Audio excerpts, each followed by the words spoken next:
नमस्कार दोस्तों, मैं ज्योतिषाचार्य डॉक्टर संध्या आपका स्वागत करती हूँ एस्ट्रोसेज के यूट्यूब चैनल पे और आशा करती हूँ कि आप बिल्कुल स्वस्थ होंगे। दोस्तों, आज इस वीडियो के माध्यम से मैं आपको शुक्र का मिथुन राशि में होने वाले गोचर के बारे में बताने जा रही हूँ, जो कि 13 जुलाई 2022 को सुबह 11:01 पर होगा और 7 अगस्त 2022 तक यानी कि कर्क राशि में प्रवेश करने तक इस राशि में स्थित रहेगा। आइए जानते हैं शुक्र के इस गोचर का सभी 12 राशियों के जातकों के जीवन पर क्या प्रभाव पड़ने वाला है। साथ यह भी जानते हैं कि इसके नकारात्मक प्रभावों से बचने के लिए क्या उपयुक्त उपाय किए जा सकते हैं। एक चीज और बताना चाहूंगी दोस्तों, मैं आपको ये राशिफल जो मैं आपको बताने जा रही हूँ, ये राशिफल चंद्र राशि पर आधारित है। तो जानते हैं आपका राशिफल। चलिए मेष राशि की तरफ चलते हैं। मेष राशि के जातकों के लिए शुक्र दूसरे भाव यानी कि धन और परिवार के भाव तथा 7वें भाव यानी कि साझेदारी और विवाह के भाव का स्वामी है। इस गोचर काल के दौरान शुक्र मेष राशि के तीसरे भाव यानी कि लघु यात्रा, भाई बहन और संचार के भाव में स्थित रहेगा।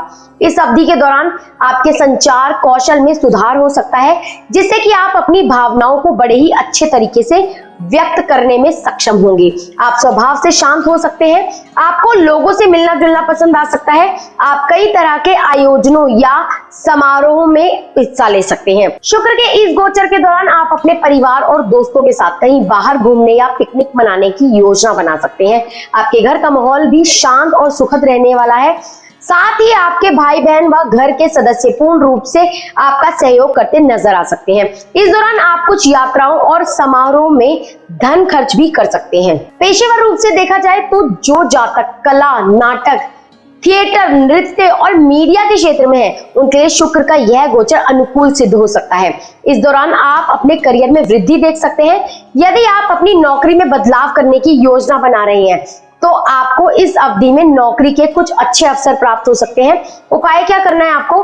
भोजन के बाद नियमित रूप से सौंफ का सेवन करें। चलिए वृषभ राशि की तरफ बढ़ते हैं दोस्तों। वृषभ राशि के जातकों के लिए शुक्र लग्नेश है और यह छठे भाव यानी कि रोग, प्रतिस्पर्धा और विवाद के भाव का भी स्वामी है। इस गोचर काल के दौरान शुभ वृषभ राशि के दूसरे भाव यानी कि परिवार, संचार और धन के भाव में गोचर करेगा। वृषभ राशि के जातकों के लिए शुक्र का यह गोचर बहुत महत्वपूर्ण है, क्योंकि यह उनके लग्न भाव का स्वामी है। इस दौरान आप अपना झुकाव परिवार के प्रति महसूस कर सकते हैं। आप उनकी जरूरतों और सुख सुविधाओं का ख्याल रखते नजर आ सकते हैं। निजी इस्तेमाल के लिए कोई संपत्ति या भूमि खरीदने के प्रबल योग है। साथ ही आप अपने मौजूदा आवास के नवीनीकरण पर भी निवेश कर सकते हैं। पेशेवर रूप से देखा जाए तो कार्यस्थल पर इस दौरान आपको अपनी टीम की लापरवाही की वजह से कुछ तनाव का सामना करना पड़ सकता है। आपका अपने वरिष्ठों से किसी बात पर कोई विवाद या बहस हो सकती है। स्टॉक मार्केट से जुड़े जातकों के लिए यह अवधि अनुकूल सिद्ध हो सकती है। साथ ही जो जातक सर्जन, त्वचा विज्ञान, कॉस्मेटोलॉजी जैसी सर्विसेज में है, उनके लिए भी यह अवधि अनुकूल सिद्ध हो सकती है।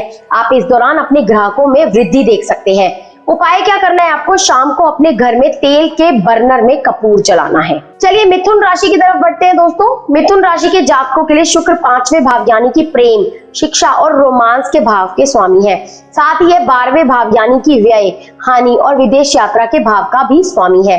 इस गोचर काल के दौरान शुक्र मिथुन राशि के लग्न भाव यानी कि व्यक्तित्व, मस्तिष्क और विचार के भाव में गोचर करेगा। प्रेम संबंध के लिहाज से यह अवधि आपके लिए शुभ साबित हो सकती है। विपरीत लिंग के प्रति आपका झुकाव अधिक हो सकता है। जो लोग एक तरफा प्रेम में है, वे अपने प्रिय के साथ किसी रिश्ते में आ सकते हैं।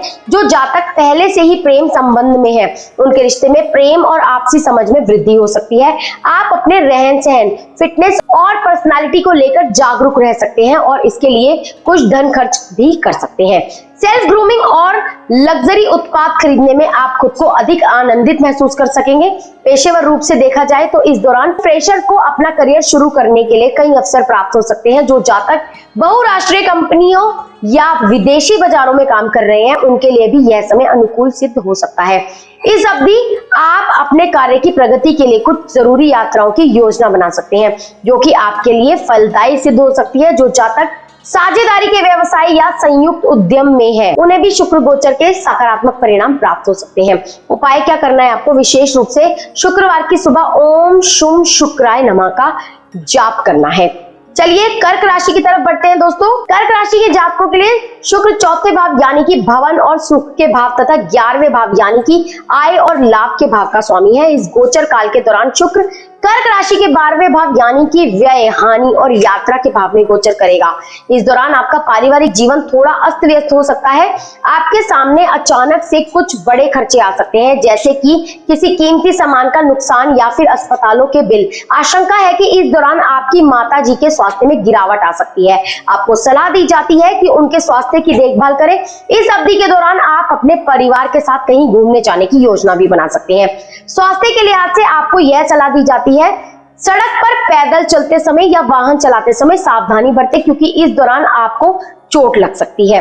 पेशेवर रूप से देखा जाए तो जो जातक विदेश में नौकरी के अवसर तलाश कर रहे हैं या नौकरी के लिए किसी दूसरी जगह प्रवास की योजना बना रहे हैं, उनके लिए यह अवधि बेहतर साबित हो सकती है। नौकरी पेशा जातकों के खर्चे उनकी आमदनी से ज्यादा हो सकते हैं।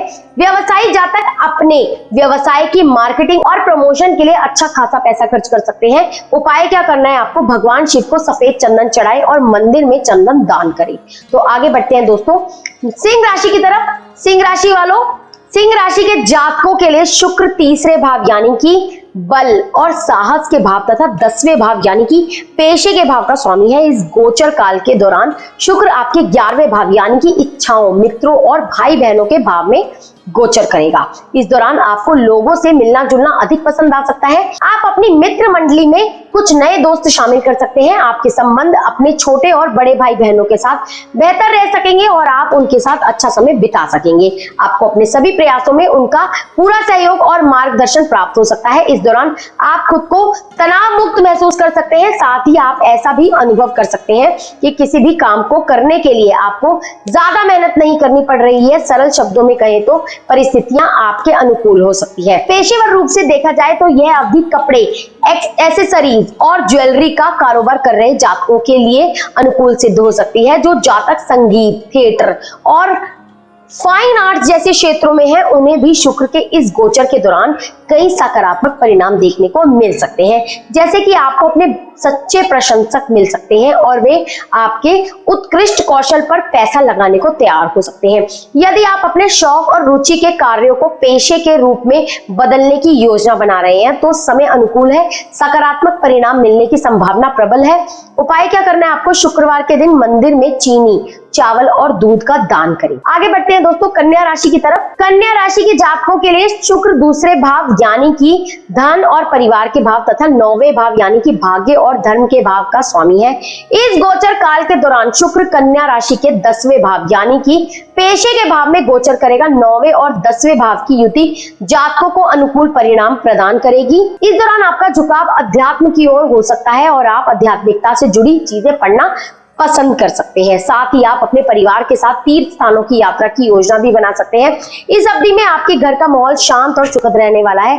घर के सदस्यों के बीच प्रेम व स्नेह रहेगा। इस दौरान आप व्यक्तिगत या कमर्शियल उद्योग के लिए कोई वाहन खरीद सकते हैं। पेशेवर रूप से देखा जाए तो यह अवधि कन्या राशि के उन व्यवसायी जातकों के लिए फलदायी सिद्ध हो सकती है जो खास तौर पर पारिवारिक व्यवसाय से जुड़े हैं। जो लोग मनोरंजन और ट्रैवलिंग उद्योग से जुड़े हुए हैं वे इस दौरान अपने व्यवसाय में वृद्धि देख सकेंगे। सरकारी कर्मचारियों को कार्यस्थल पर किसी प्रकार की राजनीति का सामना करना पड़ सकता है। आपको यह सलाह दी जाती है कि अपने विरोधियों या शत्रुओं से सावधान रहे, क्योंकि वे आपकी छवि बिगाड़ने का प्रयास कर सकते हैं। यह अवधि उन डिजाइनिंग छात्रों के लिए कई अच्छे अवसर लेकर आ सकती है जो आपका करियर शुरू करने की योजना बना रहे हैं। उपाय क्या करना है आपको, अपने घर के बाहर जमीन में थोड़ा सा शहद गाड़ दें। आगे बढ़ते हैं दोस्तों तुला राशि की तरफ। तुला राशि के जातकों के लिए शुक्र लग्न भाव तथा 8वें भाव यानी कि विरासत के भाव का स्वामी है। इस गोचर काल के दौरान शुक्र तुला राशि के 9वें भाव यानी कि धर्म और भाग्य के भाव में गोचर करेगा। लग्नेश का गोचर जातकों के जीवन पर अधिक प्रभावशाली होता है, इसलिए शुक्र का यह गोचर तुला राशि के जातकों के लिए अति महत्वपूर्ण है।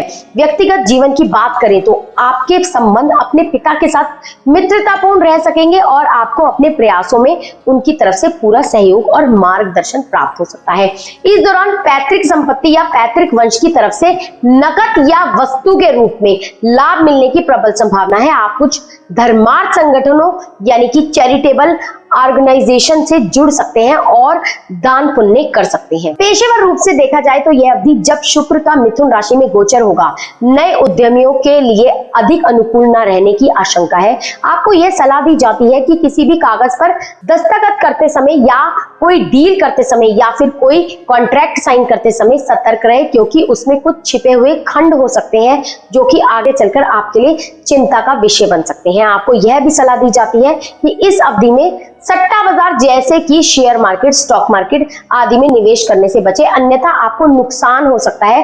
नौकरी पेशा जातकों के लिए यह समय तुलनात्मक रूप से बेहतर सिद्ध हो सकता है। आपके अपने करियर में प्रगति करने के कई अवसर प्राप्त हो सकते हैं। उपाय क्या करना है आपको? शुक्रवार के दिन ओपल रत्न को अपने गले में लॉकेट के रूप में या फिर अपने काम करने वाले हाथ की अनामिका में अंगूठी के रूप में धारण करें। तो आगे बढ़ते हैं दोस्तों वृश्चिक राशि की तरफ। वृश्चिक राशि के जातकों के लिए शुक्र 7वें भाव यानी कि विवाह और संगठन के भाव तथा 12वें भाव यानी कि हानि और व्यय के भाव का स्वामी है। इस गोचर काल के दौरान शुक्र वृश्चिक राशि के 8वें भाव यानी कि आकस्मिक घटनाओं, बाधाओं और विरासत के भाव में गोचर करेगा। इस दौरान आप कुछ आवश्यक यात्राएं कर सकते हैं जो कि सिवाय खर्च के कुछ भी नहीं दे सकेंगी। आपके संबंध अपने जीवन साथी के साथ व ससुराल पक्ष के लोगों के साथ बहुत अधिक सौहार्दपूर्ण नहीं रहेंगे। आपका उनसे किसी बात पर बहस या छोटा मोटा कोई विवाद हो सकता है। स्वास्थ्य के लिहाज से इस दौरान आपको गले और आंख से जुड़ी कोई समस्या हो सकती है, साथ ही चोट लगने की भी आशंका है। आपको यह सलाह दी जाती है कि अपने स्वास्थ्य का ख्याल रखें और सड़क पर पैदल चलते समय या वाहन चलाते समय सावधानी बरतें। पेशेवर रूप से भी यह अवधि आपके लिए बहुत अधिक अनुकूल न रहने की आशंका है। जो जातक खुद के व्यवसाय में है उन्हें इस अवधि में नुकसान होने की आशंका अधिक है, इसलिए आपको यह सलाह दी जाती है कि इस दौरान किसी भी प्रकार के निवेश से बचें, क्योंकि आपको इसमें सकारात्मक परिणाम प्राप्त नहीं हो सकते हैं। नौकरी पेशा जातकों को इस दौरान अपनी नौकरी को लेकर असुरक्षा महसूस हो सकती है, साथ ही किसी प्रकार की हानि होने की भी आशंका है। इसके अलावा आपको अपने कार्यस्थल पर अधिक सावधान रहने की आवश्यकता पड़ सकती है, क्योंकि आपके खिलाफ साजिश रचने का प्रयास किया जा सकता है। उपाय क्या करना है आपने? परशुराम की कहानियां, कथाएं पढ़े। तो आगे बढ़ते हैं दोस्तों धनु राशि की तरफ। धनु राशि के जातकों के लिए शुक्र 6ठे भाव यानी कि रोग, प्रतिस्पर्धा और विवाद में भाव तथा 11वें भाव यानी कि आय, लाभ और विस्तार के भाव का स्वामी है। इस गोचर काल के दौरान शुक्र धनु राशि के 7वें भाव यानी कि संगठन और साझेदारी के भाव में गोचर करेगा। व्यक्तिगत जीवन की बात करें तो आपका अपने जीवन साथी से छोटी मोटी बातों पर बार बार झगड़ा या विवाद हो सकता है। वहीं एकल जीवन व्यतीत कर रहे जातक इस दौरान अपना हमसफर ढूंढने में कामयाबी हासिल कर सकते हैं या विवाह के बंधन में बंध सकते हैं। शुक्र के इस गोचर के दौरान आप अपने जीवन साथी या दोस्तों के साथ मिलकर कोई नई साझेदारी या संयुक्त उद्यम शुरू करने की योजना बना सकते हैं। स्वास्थ्य के लिहाज से यदि आप मधुमेह की समस्या से पीड़ित हैं तो आपको अपना अधिक ख्याल रखने की सलाह दी जाती है, क्योंकि इस दौरान आपकी स्वास्थ्य समस्याओं में इजाफा हो सकता है, साथ ही आपकी सर्जरी भी हो सकती है। आपके जीवन साथी को भी इस दौरान एलर्जी और किसी प्रकार के संक्रमण से ग्रसित होने का खतरा हो सकता है, इसलिए उनके स्वास्थ्य का भी ख्याल रखने की सलाह दी जाती है। पेशेवर रूप से देखा जाए तो यह अवधि अच्छा लाभ कमाने और आर्थिक स्थिति में सुधार करने के कई अवसर लेकर आ सकती है। जो जातक साझेदारी के व्यवसाय में है उनके लिए यह अवधि फलदायी सिद्ध हो सकती है। वहीं नौकरी पेशा जातकों के बेहतर प्रदर्शन की प्रशंसा की जा सकती है, साथ ही कार्यस्थल पर आपकी छवि अच्छी बन सकती है। उपाय क्या करना है आपको? किसी भी शुक्रवार को शाम के समय आलू और आटे का दान करें। तो आगे बढ़ते हैं दोस्तों मकर राशि की तरफ। मकर राशि के जातकों के लिए शुक्र 5वें भाव यानी कि प्रेम, संतान और शिक्षा के भाव तथा 10वें भाव यानी कि कर्म भाव का स्वामी है। मकर राशि के जातकों के लिए शुक्र योग कारक ग्रह है, इसलिए शुक्र का गोचर मकर राशि के जातकों के लिए महत्वपूर्ण है। इस गोचर काल के दौरान शुक्र मकर राशि के 6ठे भाव यानी कि रोग, प्रतिस्पर्धा और कर्ज के भाव में गोचर करेगा। व्यक्तिगत जीवन की बात करें तो इस दौरान आप अपनी ऊर्जा में कमी महसूस कर सकते हैं। यदि आप प्रेम संबंध में हैं तो आपको अपने प्रिय के साथ संबंध में छोटी छोटी बातों पर बहस या झगड़ों का सामना करना पड़ सकता है। आपके बच्चों का स्वास्थ्य भी बहुत अच्छा न रहने की आशंका है, इसलिए आपको सलाह दी जाती है कि उनके स्वास्थ्य का ख्याल रखें। मकर राशि के छात्रों के लिए शुक्र का यह गोचर अनुकूल सिद्ध हो सकता है। जो छात्र प्रतियोगी परीक्षाओं की तैयारी कर रहे हैं वे इस दौरान अपनी पढ़ाई में ध्यान केंद्रित कर सकेंगे, जो कि आपको अपनी परीक्षाओं में सफलता दिला सकता है। पेशेवर रूप से देखा जाए तो कार्यस्थल पर चीजें आपके अनुकूल हो सकती सकती है। कार्य क्षेत्र का माहौल काफी आरामदायक हो सकता है और आपके सहकर्मी व टीम के सदस्य भी सहयोगी नजर आ सकते हैं, जिससे कि आप अपने काम को समय सीमा के भीतर पूरा कर सकेंगे। जो जातक वित्तीय संस्थानों में काम कर रहे हैं उन्हें इस दौरान कोई भी लेन देन करते समय सावधानी बरतने की सलाह दी जाती है, क्योंकि आपको धन को लेकर कुछ भ्रम हो सकता है जिसके कारण नुकसान होने की संभावना पैदा हो सकती है। तो उपाय क्या करना है आपको? शुक्रवार के दिन क्रीम और गुलाबी रंग के वस्त्र धारण करने हैं। चलिए आगे बढ़ते हैं कुंभ राशि की तरफ। कुंभ राशि के जातकों के लिए शुक्र दो महत्वपूर्ण भावों का स्वामी है। यह आपके चौथे भाव यानी कि आराम और विलासिता के भाव तथा नौवें भाव यानी कि भाग्य और धर्म के भाव का स्वामी है। इस गोचर काल के दौरान शुक्र कुंभ राशि के पांचवें भाव यानी कि प्रेम, शिक्षा और संतान के भाव में गोचर करेगा। व्यक्तिगत जीवन की बात करें तो जो जातक प्रेम संबंध में है उनके रिश्ते में नजदीकियां बढ़ सकती है। वहीं जो जातक एकल जीवन व्यतीत कर रहे हैं या एक तरफा प्रेम में है उनके लिए यह भी अवधि अनुकूल सिद्ध हो सकती है। प्रबल संभावना है कि आप किसी रिश्ते में प्रवेश कर सकते हैं। आप इस दौरान अपने बच्चों की आउटस्टैंडिंग अचीवमेंट के कारण सम्मानित किए जा सकते हैं। आप में से कुछ जातकों को गर्भधारण का शुभ समाचार भी मिल सकता है। जो छात्र आगे की पढ़ाई कर रहे हैं या योजना बना रहे हैं उन्हें अपने सपने के संस्थान से अध्ययन करने का अवसर प्राप्त हो सकता है। पेशेवर रूप से देखा जाए तो यदि आप अपने व्यवसाय के विस्तार और वृद्धि के लिए कोई निवेश करने की योजना बना रहे हैं तो यह समय प्रबल है। ऐसा करने से आपको सकारात्मक फल की प्राप्ति हो सकती है। आर्थिक दृष्टिकोण से भी यह अवधि अनुकूल रहने वाली है। इस दौरान आप एक से अधिक स्रोतों से कमाई कर सकते हैं। नौकरी पेशा जातकों की छवि उनके बॉस और वरिष्ठों की नजर में अच्छी हो सकती है, जो कि उनके पेशेवर जीवन में कई तरह की सफलताएं लेकर आ सकता है। तो उपाय क्या करना है आपको? गुलाबी स्फटिक को अपने गले में लॉकेट के रूप में धारण करें या कलाई में ब्रेसलेट के रूप में धारण करें। चलिए आखिरी राशि यानी कि मीन राशि की तरफ बढ़ते हैं दोस्तों। मीन राशि के जातकों के लिए शुक्र तीसरे भाव यानी कि बल, साहस और पराक्रम का भाव तथा आठवें भाव यानी कि अनिश्चितता, हानि और कर्ज के भाव का स्वामी है। इस गोचर काल के दौरान शुक्र मीन राशि के चौथे भाव यानी कि सुख, आराम और संपत्ति में भाव में गोचर करेगा। इस दौरान आपके घर की सुख शांति बनी रहेगी और आप अपने घर सदस्यों को खुश रखने तथा संतुष्ट रखने का प्रयास कर सकते हैं। आप आरामदायक और विलासिता की चीजों की खरीदारी करने में धन खर्च कर सकते हैं। आपको यह सलाह दी जाती है कि शुक्र के इस गोचर के दौरान संपत्ति या वाहन खरीदने में निवेश न करें, क्योंकि ऐसा करना आपके लिए नकारात्मक सिद्ध हो सकता है और आप कर्ज में डूब सकते हैं। पेशेवर रूप से देखा जाए तो इस अवधि में व्यवसायिक जातकों को कुछ अनिश्चितताओं का सामना करना पड़ सकता है। आशंका है कि आपके विरोधियों द्वारा रची गई साजिश आपके व्यवसाय को प्रभावित कर सकती है। नौकरी पेशा जातकों का जबरन स्थानांतरण किया जा सकता है। कार्य क्षेत्र में आपको अपने बॉस के सामने अपनी योग्यता और कौशल साबित करने के लिए कड़ी मेहनत करने की आवश्यकता पड़ सकती है, विशेष रूप से यदि आपकी वरिष्ठ कोई महिला हो। कुल मिलाकर शुक्र के इस गोचर के दौरान आपको अपने पेशेवर जीवन में अधिक सतर्क रहने की आवश्यकता पड़ सकती है। उपाय क्या करना है आपको? शुक्रवार के दिन कन्याओं को सफेद या क्रीम रंग के वस्त्र दान करें। तो दोस्तों उम्मीद करती हूँ आपको मेरी सारी वीडियोस पसंद आ रही हैं और बहुत प्यार मिल रहा है आपका। जल्दी से चैनल को सब्सक्राइब कर दीजिए, बेल बटन प्रेस कर दीजिए, वीडियो को लाइक कर दीजिए, अपने फ्रेंड्स के साथ शेयर कर दीजिए। जय Shri Krishna. For regular updates, follow our Instagram page right now.